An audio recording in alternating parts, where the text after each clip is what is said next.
എല്ലാവരും ഉറങ്ങിയ ശേഷം കാട്ടിലേക്ക് ഹണ്ടിങ്ങിനായി വരുമ്പോഴാണ് ഒരു നീല സ്റ്റോൺ ഈ പയ്യന് കിട്ടുന്നത്. അവൻ തൻ്റെ കയ്യിലെടുത്ത ശേഷം അത് സൂക്ഷിച്ച് നോക്കും. എന്നാൽ അതിൽ പ്രത്യേകതയൊന്നും അവന് തോന്നില്ല. എന്നാൽ അവൻ ആ സ്റ്റോണും എടുത്ത് ഒരു ഇറച്ചിക്കാരൻ്റെ അടുത്ത് ചെന്നിട്ട് പറയും, എനിക്ക് മൗണ്ടൻ്റെ മുകളിൽ നിന്ന് ഒരു പ്രത്യേകതയുള്ള സ്റ്റോൺ കിട്ടിയിട്ടുണ്ട്, അതിന് പകരമായി നിങ്ങൾ എനിക്ക് ഇറച്ചി തരുമോ എന്ന്. അയാൾ ആ സ്റ്റോൺ കാണിക്കാൻ പറയുമ്പോൾ അവൻ അതെടുത്ത് കാണിക്കും. അത് കാണുമ്പോൾ തന്നെ അയാൾക്ക് വളരെയധികം ഇഷ്ടമാകും. ഇത് നിനക്ക് ഇവിടെ നിന്നാണ് കിട്ടിയതെന്ന് ചോദിക്കുമ്പോൾ അവൻ പറയും, മൗണ്ടൻ്റെ മുകളിൽ നിന്നാണ് കിട്ടിയതെന്ന്. അത് കേൾക്കുമ്പോൾ തന്നെ അയാൾ അത് തിരികെ കൊടുത്ത ശേഷം പറയും, മര്യാദയ്ക്ക് നീ ഇവിടെ നിന്ന് കൊണ്ടുപോയിക്കോ, അല്ലെങ്കിൽ ഇത് കാരണം എൻ്റെയും ഈ നാട്ടിലുള്ള എല്ലാവരുടെയും ജീവൻ പോകുമെന്ന് പറഞ്ഞ് അവനെ അവിടെ നിന്ന് ആട്ടി ഓടിക്കും. ആ സ്റ്റോണിന് എന്തൊക്കെയോ പ്രത്യേകതയുണ്ടെന്ന് മനസ്സിലാക്കി അവൻ ആരും കാണാതെ അത് തൻ്റെ വീട്ടിലേക്ക് കൊണ്ടുവരും. എന്നിട്ട് വീട്ടിൻ്റെ ബാക്ക് യാർഡിൽ ഒരു സ്ഥലത്ത് കൊണ്ടുപോയി സൂക്ഷിച്ച് വെക്കും.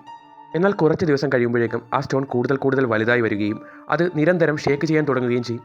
അങ്ങനെ ഒരു നിമിഷം അത് പൊട്ടി അതിൽ നിന്ന് ഒരു ഡ്രാഗൺ കുഞ്ഞ് പുറത്തേക്ക് വരും. അപ്പോഴാണ് അവൻ മനസ്സിലാക്കുന്നത് അതൊരു മുട്ടയായിരുന്നു എന്ന്. ആ ഡ്രാഗൺ കുഞ്ഞിനെ കാണുമ്പോൾ അവന് വളരെയധികം സന്തോഷമാകും. മുട്ട വിരിഞ്ഞു വന്ന ആ ക്യൂട്ട് ഡ്രാഗൺ കുഞ്ഞിനെ അവൻ ടച്ച് ചെയ്യും. ടച്ച് ചെയ്ത ഉടനെ തന്നെ അവൻ്റെ ബോധം പോകും. അടുത്ത ദിവസം രാവിലെയാണ് അവൻ കണ്ണ് തുറക്കുന്നത്. കണ്ണ് തുറക്കുമ്പോൾ തന്നെ അവൻ്റെ അടുത്ത് ആ ഡ്രാഗൺ കുഞ്ഞുണ്ടായിരുന്നു.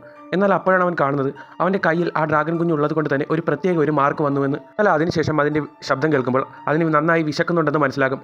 അവൻ അവിടെ ഉണ്ടായിരുന്ന കുറച്ച് പാലെടുത്ത് ഒരു ചെറിയ പാത്രത്തിലാക്കി ഡ്രാഗന് കുടിക്കാൻ കൊടുക്കും. എന്നാൽ ആ പാൽ ഇഷ്ടമാകാത്ത ഡ്രാഗൺ ദേഷ്യത്തിൽ അത് ഒറ്റ കടിക്ക് തന്നെ പൊട്ടിച്ച് തറയിലെല്ലാം ആക്കിയ ശേഷം തൊട്ടപ്പുറത്ത് പോയി ചെറിയൊരു ഓന്തിനെ പിടിച്ച് കടിക്കും. അവൻ പറയും, നിനക്കപ്പോൾ ഇതൊക്കെയാണല്ലേ ഇഷ്ടമെന്ന്.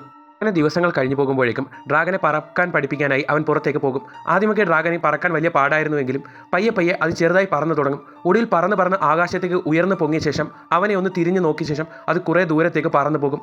ആദ്യം അവന് സന്തോഷമാകുമെങ്കിലും കുറച്ച് ദൂരം കഴിഞ്ഞ ശേഷം ഡ്രാഗൻ അവൻ്റെ അടുത്തേക്ക് തിരിച്ചു വരാതെ ഇരിക്കുമ്പോൾ അവന് നല്ല വിഷമമാകും. ഇതേസമയം അവൻ്റെ കയ്യിലുണ്ടായിരുന്ന മാർക്ക് പെട്ടെന്ന് തീജോല പോലെ വെട്ടിത്തിളങ്ങാൻ തുടങ്ങും. അവൻ എന്താണ് സംഭവിക്കുന്നതെന്നും മനസ്സിലാകുന്നില്ല. കയ്യിലെ ആ മാർക്ക് കത്താൻ തുടങ്ങിയ ഉടനെ തന്നെ ദൂരെ നിന്ന് വലിയ ശബ്ദത്തിൽ ആ പറന്നുപോയ ഡ്രാഗൻ വളരെ വലിയ ഡ്രാഗനായി തിരിച്ച് അവസാനം അവൻ്റെ അടുത്തേക്ക് തന്നെ വരും. അപ്പോഴവന് വളരെയധികം സന്തോഷമാകും.